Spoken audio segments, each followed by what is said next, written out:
누가복음 3장 1절에서 14절까지 드디어 세례 요한이 광야에 머물면서 준비되어 하나님의 말씀이 임하자 제가 세상에 출현하는 그리고 회개 세례를 베푸는 기록을 오늘 우리가 내일 보게 되겠습니다. 누가복음 3장 1절에서 14절 같이 읽음으로 받습니다. 시작. 디베리오 황제가 통치한 지 15해 곧 본디오 빌라도가 유대의 총독으로 헤롯이 갈릴리의 분봉왕으로 그 동생 빌립이 이두레와 드라고니 지방의 분봉왕으로 루사니아가 아빌레네의 분봉왕으로 안나스와 가야바가 대제사장으로 있을 때에 하나님의 말씀이 빈들에서 사가랴의 아들 요한에게 임한지라. 요한이 요단강 부근 각처에 와서 세례 죄 사함을 받게 하는 회개의 세례를 전파하니 선지자 이사야의 책에 쓴 바 광야에서 외치는 자의 소리가 있어 이르되 너희는 주의 길을 준비하라. 그의 오실 길을 곧게 하라. 모든 골짜기가 메워지고 모든 산과 작은 산이 낮아지고 굽은 것이 곧아지고 험한 길이 평탄하여질 것이요 모든 육체가 하나님의 구원하심을 보리라 함과 같으니라. 요한이 세례받으러 나오는 무리에게 이르되 독사의 자식들아 누가 너희에게 일러 장차 올 진노를 피하라 하더냐. 그러므로 회개에 합당한 열매를 맺고 속으로 아브라함이 우리 조상이라 말하지 말라. 내가 너희에게 이르노니 하나님이 능히 이 돌들로도 아브라함의 자손이 되게 하시리라. 이미 도끼가 나무 뿌리에 놓였으니 좋은 열매 맺지 아니하는 나무마다 찍혀 불에 던져지리라. 무리가 물어 이르되 그러면 우리가 무엇을 하리이까? 대답하여 이르되 옷 2벌 있는 자는 옷 없는 자에게 나눠줄 것이요 먹을 것이 있는 자도 그렇게 할 것이니라 하고 세리들도 세례를 받고자 하여 와서 이르되 선생이여 우리는 무엇을 하리이까 하매 이르되 부과된 것 외에는 거두지 말라 하고 군인들도 물어 이르되 우리는 무엇을 하리이까 하매 이르되 사람에게서 강탈하지 말며 거짓으로 고발하지 말고 받는 급료를 족한 줄로 알라 하니라. 아멘. 하나님의 말씀이 400년 침묵기입니다. 400년 캄캄한 암흑기에 세례자 요한에게 말씀으로 임하십니다. 빛으로 임하십니다. 그리하여 세례자 요한이 광야에서 하나님의 임하신 말씀을 받고 드디어 저가 이 세상에 출현합니다. 이 세상에 공개적으로 저의 행보를 시작을 합니다. 이렇게 세례자 요한이 등장할 때를 요한은 역사가였기 때문에 분명하게 그때가 정치적으로 누가 어떤 상황이었는지 종교적으로는 누가 어떤 상황이었는지를 우리에게 밝히 보여주고 있습니다. 정치적으로는요, 아구스도 황제가 죽고 그 뒤를 이어서 디벨리오 황제가 로마의 황제가 되어 15년을 통치한 그때의 세례자 요한이 세상에 등장을 합니다. 이때 이스라엘은 헤롯 대왕 때는 한 나라로 통치되어지다가 헤롯이 죽은 이후에는 그의 세 아들에 의해서 나라가 분할 통치됩니다. 그래서 헤롯 대왕의 이 세 아들을 분봉왕이라고 합니다. 성경에 분봉왕 헤롯 그러면 헤롯 대왕의 아들 중에 누구이구나, 헤롯이구나, 또 누구이구나, 그렇게 여러분들이 이해를 하면 됩니다. 아켈라오라고 하는 아들은요, 유대와 사마리아와 이두메를 제가 분할 통치했습니다. 요단강 서편 땅 예루살렘이 있는 유대 지역입니다. 그리고 그 북쪽 사마리아, 그리고 이두메 지역입니다. 그리고 안디바는 갈릴리와 베레아를 분할 통치했습니다. 갈릴리는 요단강 서편 땅 북부 지역이고요. 여기 베레아는 요단강 동편입니다. 요단강을 두고 여기 안디바는 북부 갈릴리 지역과 요단강 동편 땅의 베레아 지역을 제가 분할 통치를 합니다. 빌립은 갈릴리의 동편 지역입니다. 그러니까 북쪽이 되겠죠. 북쪽 요단강 동편 지역인 골란, 바타네아, 드라고니, 파네아스 등을 분할을 해서 통치를 합니다. 그리고 나머지 지역이 있습니다. 비록 큰 나라가 아니지만 그 나머지 지역은 로마 황제가 직접 통치를 합니다. 누구를 통해서요? 네, 당시에 총독을 통해서 직접 통치를 합니다.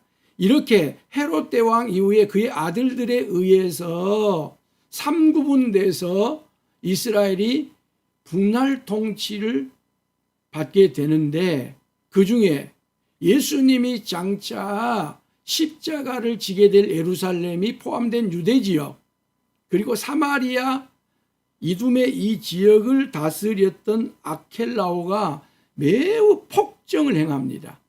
그래서 제가 2년 만에 분봉왕의 자리에서 폐위가 됩니다. 그래서 예수님이 활동하시고 예수님이 십자가를 지시고, 특별히 또 오늘 여기 요한도 활동을 했던 그 시대에 유다 지역이 총독 빌라도가 직접 통치를 하게 됩니다. 그래서 예수님이 예루살렘에서 고난을 당하실 때 빌라도에게 고난을 당하사 이렇게 됩니다. 그리고 빌라도가 예수님을 십자가에 못 박으라고 내어주게 된 것입니다. 왜요? 저가 예루살렘 지역을 직접 통치하는 총독으로 있었기 때문에 그렇습니다. 이게 당시에 세례자 요한이 출현할 때 로마 그리고 이스라엘을 정치적으로 다스리고 있었던 지도자들의 상황을 역사가였던 누가가 밝혀주고 있습니다. 그럼 종교적으로는 누가 힘을 가지고 있었을까요? 오늘 성경에 종교적으로는 안나스와 가야바가 대제사장으로 있었다라고 말합니다. 대제사장은 종신직입니다. 그런데요, 그때 상황에요, 엄청나게 대제사장들이 바뀌었다고 그래요. 자, 오늘 여기 두 제사장이 나옵니다. 한 사람은 현직입니다. 한 사람은 실권을 가지고 있는 사람입니다. 앞에 나오는 안나스는 이미 대제사장에서 실권한 사람입니다. 대제사장 직위에서 제가 폐직이 된 사람이에요. 그런데도 불구하고 안나스가 앞에 나오고요. 현 제사장은 가야바예요. 그러면 가야바는 누구냐? 안나스의 사위입니다. 많은 사람들은 현직으로 대제사장은 가야바이지만 진정한 종교 권력자는 가야바가 아니고 가야바의 장인인 안나스라고 하는 것을 누구라도 다 알고 있었습니다. 실세였습니다. 안나스는요, 원래 예수님 오시기 전 AD 6년에 구레뇨에 의하여 대제사장으로 직을 받습니다. 그런데 AD 15년, 9년 만에 대제사장직에서 축출이 됩니다. 그런데 세례자 요한이 출현하고요, 예수님이 하나님 나라 복음을 전하시고 십자가에 처형되시고 그런 그 시기에 여전히 요즘으로 말한다면 마피아의, 종교 마피아의 대부 같은 역할을 안나스가 계속 하고 있었습니다. 자리에서 쫓겨난 후에도요, 그의 아들 엘르아살 그리고 사위 가야바를 등에 업고 권력, 종교 권력을 휘둘렀습니다. 정치 권력만 엄청난 것이 아니고요, 당시에는 종교 권력이 그에 못지않게 엄청났습니다. 그의 일가는 가야바 이후에도 4명의 아들과 손자까지 실질적인 대제사장 계승권을 가지고 있었습니다. 네. 그러니까 미래까지도, 예, 가야바 이후에도요, 예, 4명 아들, 손자들이 실질적인 제사장권을 그대로 갖고 있었기 때문에 현직에는 대제사장 자리에 없지만 안나스의 종교적인 권력이 막강했다 그 말입니다. 이런 정치적이고 종교적인 상황이 너무나도 암울한 상황이었고요. 어두운 상황이었습니다. 그래서 백성들이 정치적인 압력과 종교적인 압박 속에서 정말 지도자의 출현을 갈구하고 희망하고 있었던 거예요. 언제 이런 지도자가 나올까? 즉 메시아가 등장할까? 이런 가운데에 하나님의 말씀이 빈들에서 대기하고 있었던, 완벽하게 준비되어 있었던 요한에게 임합니다. 요한에게 하나님의 말씀이 나타났습니다. 그러자 요한이 즉시로 요단강에 출현을 합니다. 그리고 요단강에서 이스라엘 백성들에게 회개하고 유대교의 세례를 받으라고 외쳤습니다. 그리고 이와 같은 요한의 출현, 회개 세례를 선포하고 했던 이와 같은 것을 오늘 역사가 누가는 이사야 선지자의 예언을 그대로 요한이 성취하고 있음을, 이루고 있음을 증거를 합니다. 요한이 요단강 부근 근처에 와서 죄사함을 받게 하는 회개 세례를 전파하니 선지자 이사야의 책에 쓴 바 광야에서 외치는 자의 소리가 있어 이르되 너희는 주의 길을 준비하라. 그의 오실 길을 곧게 하라. 모든 골짜기가 메워지고 모든 산과 작은 산이 낮아지고 굽은 것이 곧아지고 험한 길이 평탄하여질 것이요 모든 육체가 하나님의 구원하심을 보리라 함과 같으니라. 세례자 요한이 이사야의 예언을 성취하고 있음을 저기 이사야 30장 3절에서 5절을 누가가 인용을 해서 오늘 말씀을 하고 있습니다. 요한은요, 출현할 당시의 정치 지도자들, 특별히 종교 지도자들과는요, 모습이 달랐습니다. 당시의 종교 지도자들은 최고의 고급진 것을 먹어서요, 얼굴이 윤기가 쫙 흘렀습니다. 그런데 요한은 광야에서 햇볕을 그대로 받고요, 먹는 것이 너무나도 부실하고 경건하면서 금욕 생활을 했기 때문에 까맣게 그린 데다가 깡마른 새카만 모습이었습니다. 의복도요, 정치 지도자들 할 것 없이 종교 지도자들도요, 아주 화려한 옷을 입었고요, 긴 옷을 입고 다니는 그와 같은 행태였지만 세례자 요한의 옷은 낙타 털옷이었습니다. 그야말로 치부를 가리는 것 외에는 그에게는 장식이나 이와 같은 것이 전혀 없었습니다. 말도요, 세련되지 못했습니다. 거칠었습니다. 요즘으로 말한다면 글쎄요, 육두문자를 썼다 할 것입니다. 매우 거친 말을, 거친 언사를 요한이 그대로를 쏟아내 놓습니다. 행동도 마찬가지입니다. 세련된 행동은 없었습니다. 꾸며진 행동은 없었습니다. 그야말로 그대로 나오는 행동이었습니다. 그래서 요한의 모습, 의복, 말, 행동은 당시의 정치 지도자들이나 종교 지도자들과는 전혀 딴판이었습니다. 그런데 놀랍게도 많은 사람들이 그런 딴판인 세례자 요한에게로 끌립니다. 그리고 요한에게로 사람들이 몰려옵니다. 오늘요, 우리 시대에 정말 중요한 것이 무엇인지를 세례자 요한의 모습, 의복, 말, 행동이 사실은 보여줍니다. 그래서 요한은 세례받으러 나오는 무리에게요, 거친 말을 합니다.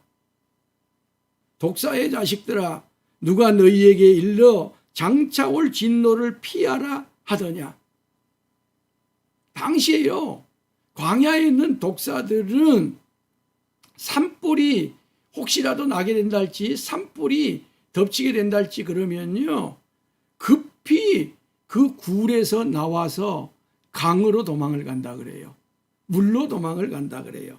그리하여 요한은 세례받으러 물려 나오는, 자신에게로 몰려오는 사람들이 마치 산불이 덮치기 전에 급히 굴에서 나와 강으로 가는 뱀으로 보인 것입니다. 세례만 받으면 장차 어떤 진노도 피할 수 있을 것으로 생각하고 세례를 받으러 강물로 뛰어드는 독사처럼 보인 것입니다. 그리하여 속으로 아브라함이 우리 조상이라 말하지 말라고 합니다. 생득적으로 아브라함의 후손이라고 해서, 즉 유대인으로 태어났다고 해서 천국이 자동적으로 주어진 것이라고 생각하지 말라는 것입니다. 그렇게 되는 것이 아니라고 말합니다. 장차 오시게 될 예수님께서 광야의 독사들처럼 요단강에서 세례만 받으면 받아주실 것으로 생각하지 말라는 것입니다. 하나님께서는 능히 돌들로도 아브라함의 자손이 되게 할 수 있다고까지 말을 합니다. 아브라함이 75세에 가나안 땅에 들어와서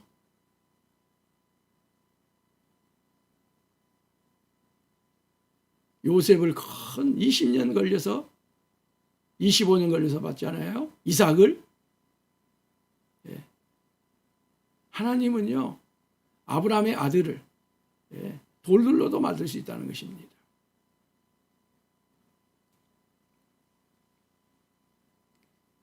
그럼 무엇을 하라고 하는 것일까요?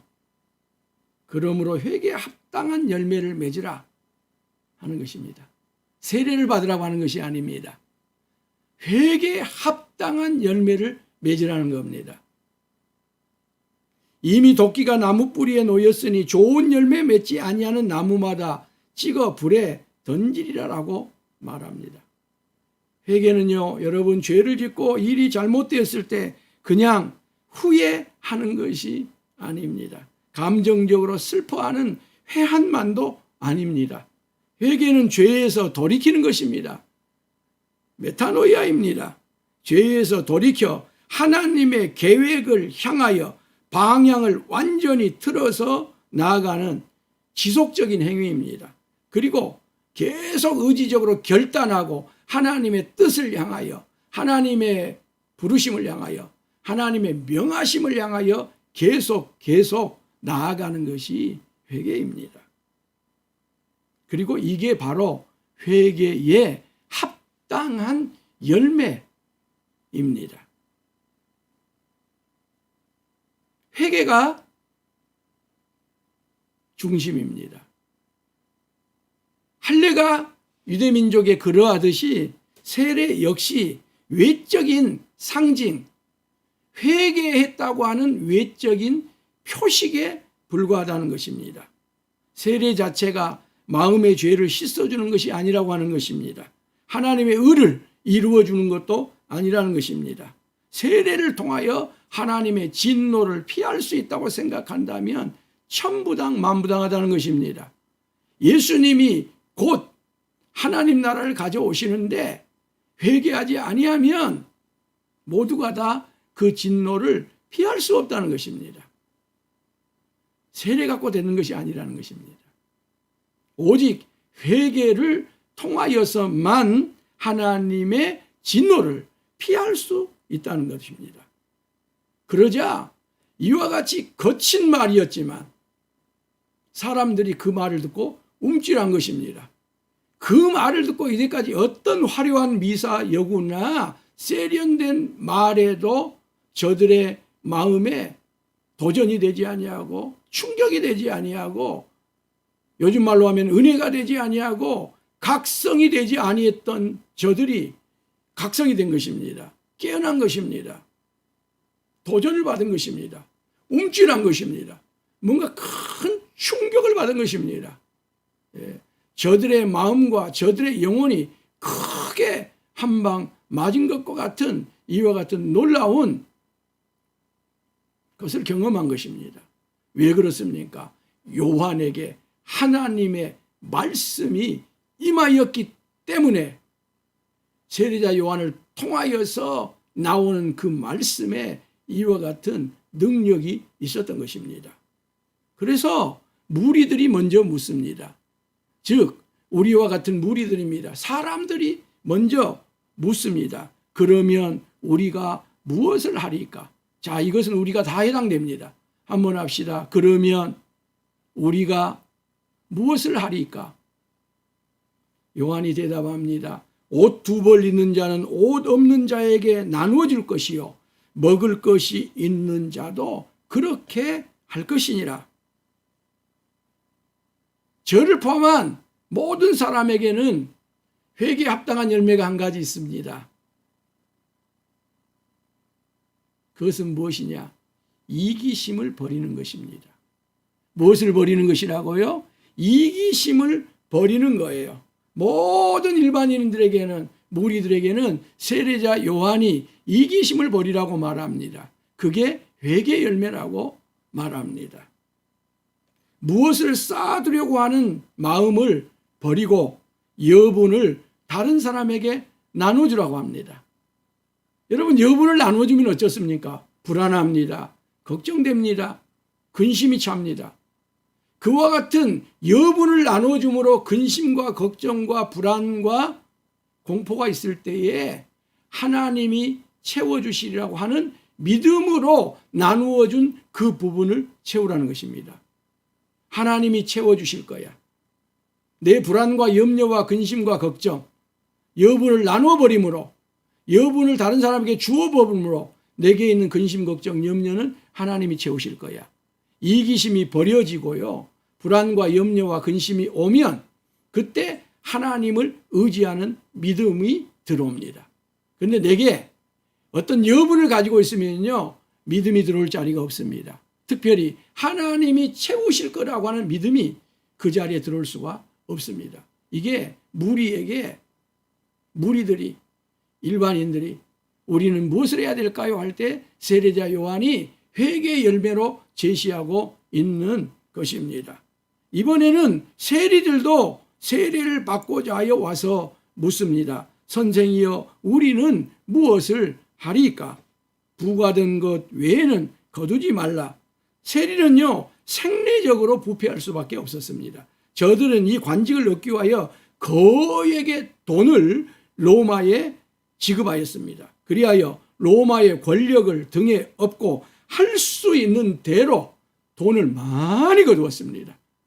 자신의 생명에 위협이 오지 않는 범위 내에서는 돈을 될 수 있는 대로 다 거뒀습니다.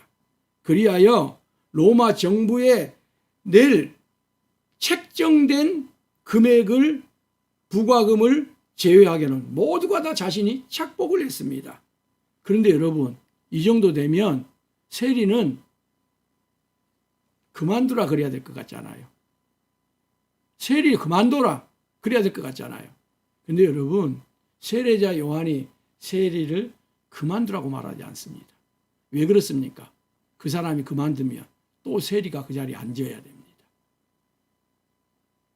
오늘날 우리 사회에 조금 자신과 맞지 않으면 사방에서 그만두라고 하는 말이 가득합니다.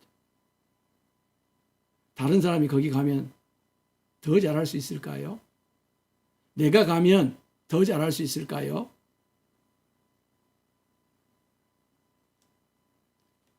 여러분, 그토록 어떻게 말한다면 매우 다듬어지지 않는 과격한 요한이 세리가 어떤 사람인지를 너무 잘 알고 있었음에도 불구하고 너 세리 그만둬라 그렇게 말하지 않습니다.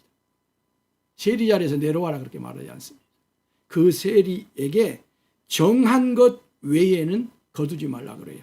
자, 여러분, 세리가 엄청난 거액을 주고 세리직을 사서 그 돈이 들어갔는데 로마 당국에서 너는 이와 같은 금액만 세금을 거두어라고 그 정한 액을 세금을 거두면, 그리고 그것을 거두어서 로마 당국에 바쳐버리면 그 거액은 어디서 보상을 받습니까?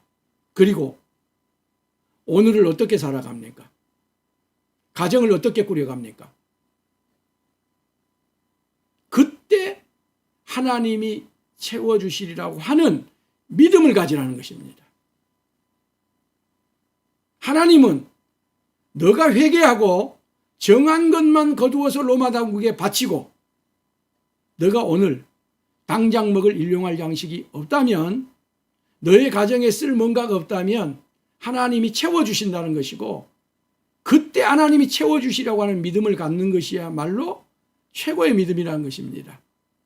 그런 하나님이 지금 오고 계시다는 것이고, 그 메시아가 지금 오고 계시다는 거예요. 여러분, 이 세례자 요한에게서 회개에 합당한 열매, 이 부분이 정말 우리에게서 확실하게 이해되어지면 예수님이 오셔서 하나님 나라 복음을 전했던 그 내용들이 아하 이거였구나, 왜 염려하지 말아라, 근심하지 말아라 하는 것을 여러분들이 더 구체적으로 이해하게 될 것입니다. 이번에는 군인들이 요한에게 와서 묻습니다. 우리는 무엇을 하리이까? 사람에게서 강탈하지 말며 거짓으로 고발하지 말고 받는 급료를 족한 줄로 알라. 군인에게 요구되는 것은요, 위협하지 않는 것이었습니다. 군인들은요, 직위를 이용하여 사람들을 위협하였습니다. 그리고 이때의 군인이 로마 군인 아닙니다. 유대의 군인입니다. 근데 유대에서는요, 군인들이 실제로 별로 없었어요. 그리고 로마가 군인을 두도록도 두지 않습니다. 그래서 이 군인은 오늘날로 말한다면 민정경찰, 그런 정도로 보면 됩니다. 예. 경찰 정도로 보면 됩니다. 법이 있는데요. 근데 지금이야 여러분 법이 있지만, 그리고 법대로 안 된다고 우리가 뭐 대단하지만요, 몇 세기 전만 해도 법이 없었습니다. 예수님 시대는요, 법이라고 하는 것 자체가 없었어요. 그리고 있었더라도 법으로 되는 세상이 아니었어요. 그냥 위협하면 되는 거였어요.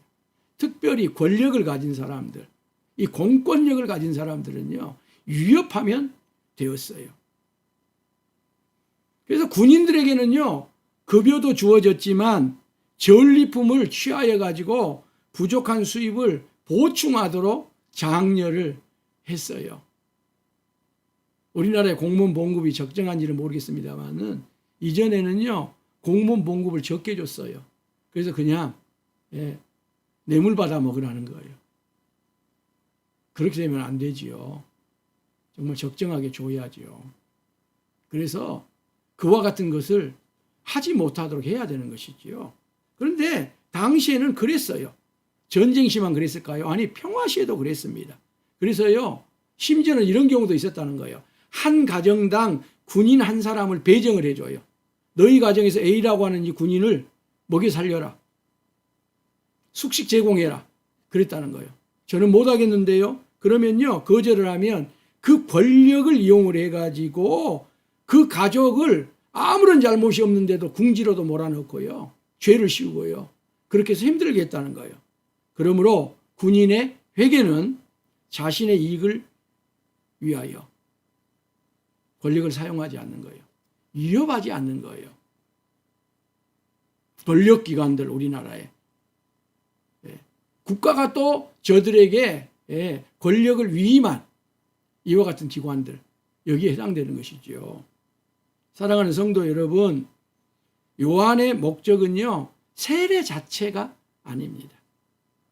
세례는 본질이 아닙니다. 회개의 상징으로 세례를 베풀었던 거예요. 이게 회개가 없으면 회개에 합당한 열매가 맺어지지 않으면 세례는 또 받고 또 받고 또 받아도 아무 소용이 없어요. 군대에서 초코파이로 세례를 받은 분들이, 요즘으로 말하면 햄버거로 세례를 받은 분들이 나중에요 교회 와가지고 목사님 제가 그때요 좀 세례를 그렇게 받았는데요 세례를 다시 한번 받으면 안 됩니까? 그렇게 해서 세례를 받는다 할지라도 회개가 전제되지 않으면 소용이 없다는 겁니다. 회개가 선행된 세례입니다. 요한의 세례는요 그냥 세례가 아닙니다. 회개가 선행된 세례올시다. 그러므로 우리는요 오늘 이 말씀을 들으면서 우리 안에 모든 이기심을 물리쳐야 됩니다. 그리고 이기심을 물리치고 그 안에다가 이타심을 입양해야 됩니다. 이타심을 심어야 됩니다. 그리고 그것으로 인해서 우리가 생활의 염려와 근심과 걱정 이런 것을 느낀다면 하나님이 채워주실 거야. 하나님이 책임져 주실 거야 하는 믿음. 이것을 우리가 종말론적으로 갖고 살아가야 한다는 겁니다. 이 땅에 정직이 기본이 되기를 원합니다. 지기를 이용한 온갖 위협이 물러가기를 원합니다. 사람들이 필요한 부분은 하나님이 채워주실 거라고 하는 믿음으로 이 땅이 좋은 세상이 되고요. 그리스도인으로 더 아름다운 세상이 되고 저와 여러분들로 인해서 우리 주변이 좋은 세상 되기를 원하고요. 하나님 나라가 이루어지길 예수님의 이름으로 축원하고 축복합니다. 하나님 우리 아버지 감사